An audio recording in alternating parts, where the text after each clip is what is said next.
right. Imagine paying millions of dollars for a piece of artwork and then not being able to look at it. Multi-millions of dollars for a basketball team in the NBA Finals and not being able to watch them. Larry Miller, owner of the Jazz, a devout Mormon. Religious beliefs prevent him from being at or watching Game 1 against the Bulls. He missed a great game.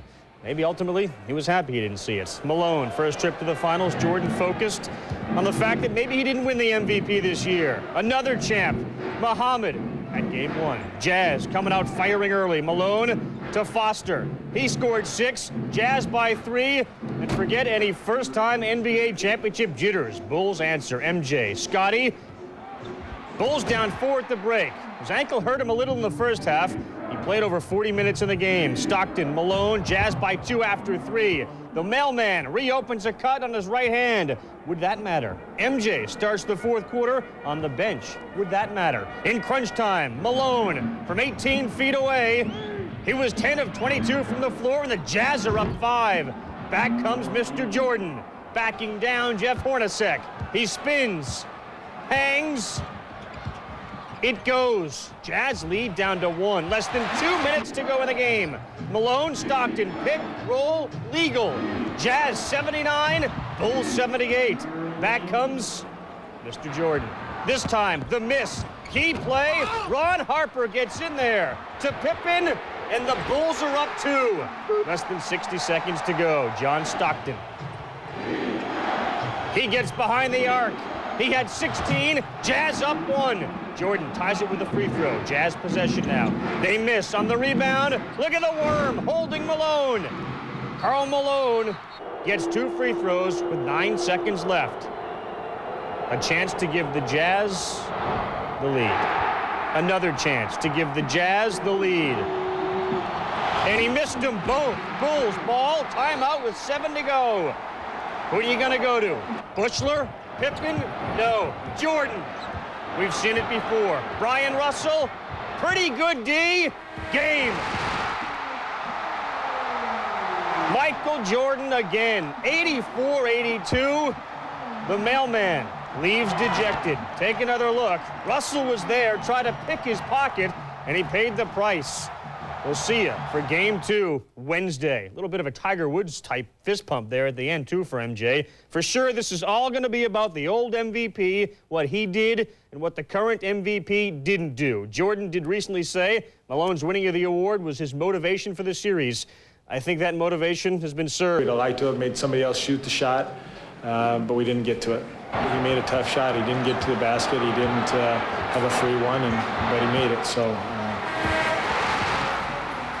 What do you do? I can't really fathom the idea that everybody's watching the game, TV and even on the building, knows you're going to get the ball, knows you're going to take the shot, and yet you're able to come through in that situation. I'm not like that. It's just one of those things that you come to play, and you come to play to win, and that's the most important thing.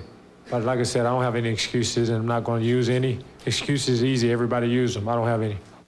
Well, here's the shakedown on the teams and its 2 stars. Michael and Scotty in the postseason. Everybody in the building knew Michael was going to get the ball. The question was, where was he going to get it? And would he be double-teamed? He expressed surprise that he wasn't double-teamed. You? No, not really, Dan. The Jazz didn't do a good job double-teaming Michael Jordan during the course of the game. And when you get down to the last shot, do what's working for you. Not that anything really works in defending against Michael Jordan. The Utah Jazz, one of the few teams this year that can brag, they out-rebounded the Bulls, but did they take full advantage of those numbers? No, out-rebounding the Bulls is a big thing to do, but you've got to get some accomplishment from that. And the Jazz only had 2 fast break points. If you're going to out-rebound the Bulls by 7, as the Jazz did, you've got to run the floor a little better and get more point production from your fast breaks. Half-court offense, first half, Jazz look wonderful. The Bulls made adjustments. Utah didn't make an adjustment. Yeah, well, they turned the ball over 18 times, Dan, and that's a damaging factor right there. But the Jazz got their pick and rolls, they got their slides to the basket, they got what they wanted. Good execution the first half. The Bulls just turned up the intensity, jammed the basket area so that the Jazz couldn't get those opportunities. They have to execute their offense better, and 18 turnovers is a killer. Is this a wake-up call for the Bulls again, or is it a confidence booster for the Utah Jazz? Well, I think the Bulls are typical in coming from behind or halftime they're not playing well. They always turn up the juice of their defense in the second half. That's what they did today. And I think they feel better about themselves in that they won the game. Utah, on the other hand, feels that if they can keep their turnovers down, get the rebounds at the number that they had today, and get some fast break scores to go with that, they're all right. So game 2 is right there. The bad part of this, the Utah Jazz will be hearing for the next couple of days.